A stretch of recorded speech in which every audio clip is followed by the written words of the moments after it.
আসসালামু আলাইকুম। এটা আমার নতুন motorcycle royal Enfield classic 350 CC. এই গাড়িটা কেনার পরে মানে কেনা হয়েছে গতকালকেই। ভাবলাম যে টাঙ্কির উপর ক্র্যাশ পড়তে পারে, ওখানে আসলে খুব সেন্সিটিভ একটা বিষয় ছিল। ওই জন্য ভাবছি যে এখানে একটু সুন্দর একটা মানে ক্লিয়ার একটা স্টিকার লাগাবো।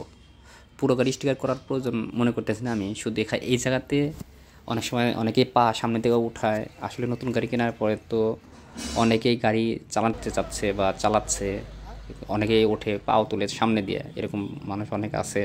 তাদের তো আর না করা যায় না। এই জন্য ভাবলাম যে উপরে একটা ক্লিয়ার স্টিকার লাগাই। এই জন্য স্টিকার লাগানোর প্রস্তুতি চলতেছে।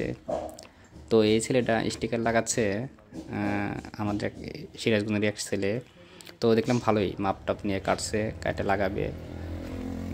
এখন তো এই তো মাপ দিচ্ছে, মাপ দিয়ে ওর পজিশনের মতো করে নিচ্ছে। করে নেওয়ার পরে এখন হয়তো বা সেটা লাগানো শুরু করবে। স্টিকারটা লাগানোর জন্য ওরা মাঝখান থেকে কিছু কাগজ কেটে নিচ্ছে, নেওয়ার পরে দুই পাশে কাগজ লাগানো আছে, এখন ওইভাবে ফাঁকা রাখছে।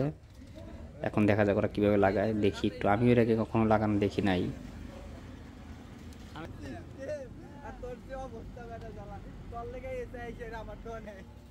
মানে মানুষ একটা স্টিল লাগাইতে তাহলে কিভাবে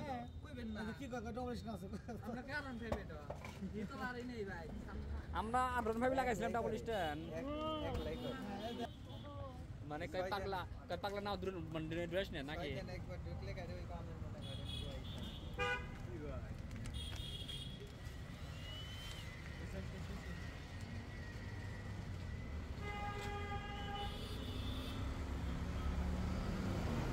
এখন দেখছি ওরা হিট দিয়ে দিয়ে মানে হট গান দিয়ে হিট দিয়ে একটু স্টিকার নরম করে নিয়ে তারপর লাগাচ্ছে। তো দেখে মনে হচ্ছে ভালোই কাজ করবে। দেখা যাক, ফুল ফিনিশিং হোক। আপনার সাথে থাকুন এবং দেখুন।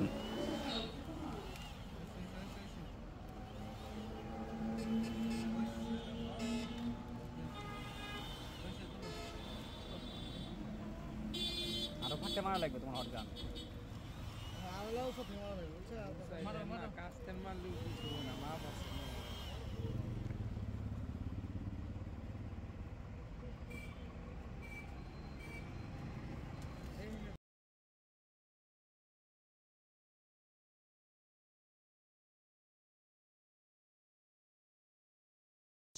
মোটামুটি এরকম একটা ফিনিশিং হয়েছে। এখন টাঙ্কির মুখাটা কেটে দিলেই ইনশাল্লাহ কমপ্লিট।